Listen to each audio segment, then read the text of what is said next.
por cosas como las que les voy a contar el día de hoy, es que a veces la gente nos tilda a los abogados como lo peor, nos ponen los epítetos más feos y más terribles que se pueda establecer, ¿no? Nos tildan de que somos ladrones, de que somos sinvergüenzas, de que somos de lo peor.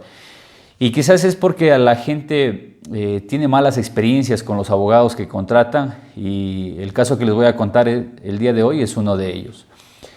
Resulta que llegó un señor a mi oficina a contarme y a que le resuelva un problema que tenía.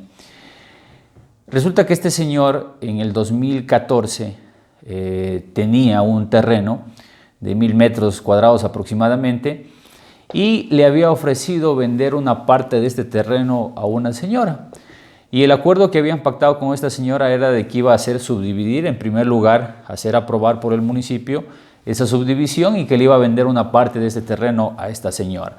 Entonces, evidentemente, la señora confió en este señor y le dio ciertos pagos, ¿no? Habían celebrado un documento privado que incluso en lo que tiene que ver con contratos de bienes inmuebles, la norma establece que deben celebrarse por escritura pública. No tiene validez jurídica un documento privado que sea celebrado entre las partes. Necesariamente tiene que ser por escritura pública. Pero bueno, esos son los hechos. Entonces pasó el tiempo, el señor no logró hacer la subdivisión de este terreno, entonces la señora, evidentemente ya desesperada y cansada de esperarle, decide demandarle al señor para que le devuelva el dinero que le había cancelado. Exactamente son $7,000 que le había cancelado a este señor.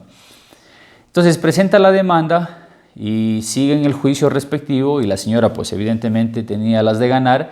El juez ordena que este señor le devuelva los $7,000 más los gastos en que había incurrido esta señora y más los honorarios del abogado que se había obligado la señora a contratar para poder defenderse de sus derechos. Entonces este señor había contratado un abogado para que le defienda en este juicio. Evidentemente perdió el juicio porque no tenían las de ganar.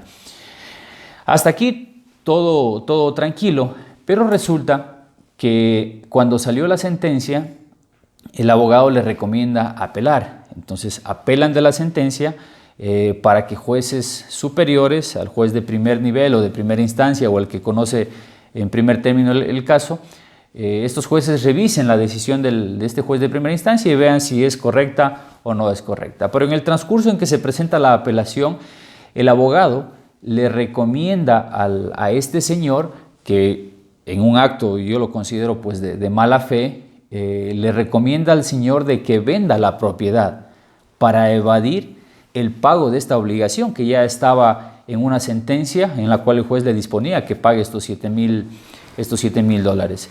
Entonces le da este consejo, este abogado le da el consejo a este señor, y hacen la compraventa. Y la compraventa la hace el señor como que le vendiera a una hermana. Entonces, al darse esto, pues la compraventa se perfeccionó, se inscribió en el registro de la propiedad, y la señora se enteró, la que le estaba siguiendo el juicio, se enteró de esta acción que había realizado este señor con el único objeto pues de evadir el pago de la obligación, porque la intención de la señora era embargarle la casa y rematarle si es que no le pagaba, y de esta forma recuperar su dinero. Pero cuando ocurre esto, cuando un deudor no tiene más bienes de dónde responder y quiere evadir sus obligaciones transfiriendo la propiedad a otra persona, haciendo un contrato simulado, en este caso la ley establece un mecanismo de defensa para el acreedor, en este caso para la señora a la que se le debía el dinero. Entonces ella plantea una acción que se denomina, los abogados la conocemos como acción pauliana, ¿sí? Es un mecanismo jurídico en el cual la persona, el acreedor, puede dejar sin efecto, acudir ante un juez para que deje sin efecto este contrato que había celebrado este señor con la hermana, porque era un contrato simulado. Entonces siguen nuevamente un juicio para dejar sin efecto ese contrato, y este señor continúa con el mismo abogado. No presentaron ninguna prueba dentro del proceso porque evidentemente no tenían cómo justificar. Y esta señora logra dejar sin efecto, que el juez deje sin efecto este contrato de compraventa y declaran la rescisión y disponen que se cancele esa compraventa que había realizada en el registro de la propiedad y vuelve al estado anterior a nombre del señor. Entonces, en este sentido ya pues la señora pudo embargarle la propiedad a este señor, y el señor ya llega a mi oficina cuando ya la propiedad había sido embargada y ya estaban para hacerle el avalúo de la propiedad y posteriormente que salga a remate. Entonces, bueno, en ese momento yo me puse a revisar todo el caso y me enteré pues de toda esta historia y le digo al señor, bueno, ¿y qué le dice su abogado? Entonces este señor me dice que el abogado le ha dicho que se esté tranquilo, que no pasa nada y que continúe nomás con el proceso. Entonces le digo, yo sorprendido le digo, ¿cómo que no pase nada? Están ya, su propiedad está embargada, están a pocos días de que le hagan el avalúo y de ahí su propiedad va a salir a remate, tiene que tomarlo en serio, no es que no pasa nada.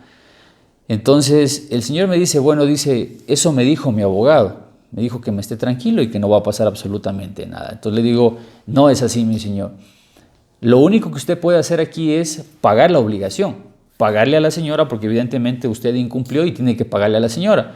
Entonces lo que hicimos en este caso es negociar con la otra parte para que le baje más bien un poco de los intereses de la deuda. Por suerte el abogado que patrocinaba a la señora había sido un colega amigo, pude conversar con él y con la señora, a través de la señora logramos que le baje cerca de $1,500. Entonces hicimos un acta transaccional, un documento, y ellos presentaron ya el escrito pidiendo el archivo del proceso. Y de esta forma se pudo solucionar el problema. Entonces, es algo que me pareció a mí importante y que quería compartir justamente con ustedes para que se den cuenta a veces cómo actúan ciertos abogados, ¿no? Que no se actúa con ética, con rectitud y no se le dice sobre todo la verdad al cliente. Imagínense el señor lo que este abogado le hizo gastar, ¿sí? Me imagino que le pagó los honorarios para que le defienda dentro del primer juicio, que lo perdieron. Luego le da un mal asesoramiento y les recomienda que transfiera la propiedad para evadir el pago de la obligación. El señor pagó impuestos en el municipio.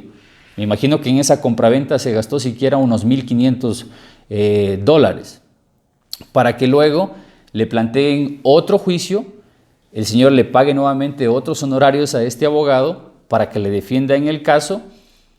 Y lo único de lo que yo puedo percibir es de que se sacó dinero, en este caso, al señor. Yo creo que aproximadamente entre honorarios, gastos y todo de este señor pudo haber incurrido entre unos $3,000 y $4,000.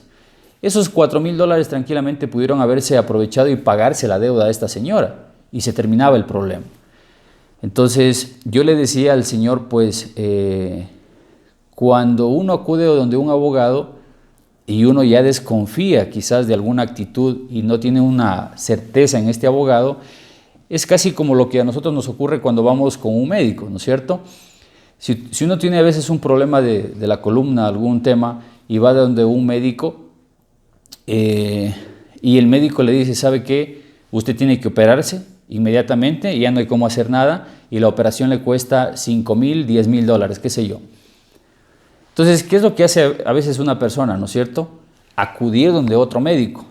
Y resulta que quizás usted fue donde otro médico, pagó la consulta y el otro médico le dice, ¿sabe qué? Ya le hemos revisado, le hemos hecho el examen y resulta que con este tratamiento que le cuesta, no sé, $100, $200, usted se va a poder recuperar. Y hay casos en que ha ocurrido.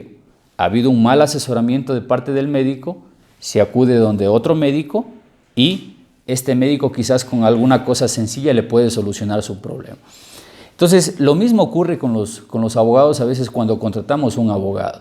Puede que a lo mejor el abogado que contratamos no tenga la experiencia necesaria para llevar ese caso, o a veces hay colegas que por coger cualquier caso les mienten a sus clientes, no les dicen la verdad y lo que es peor, a veces les hacen meter la pata, como se dice, en problemas mayores.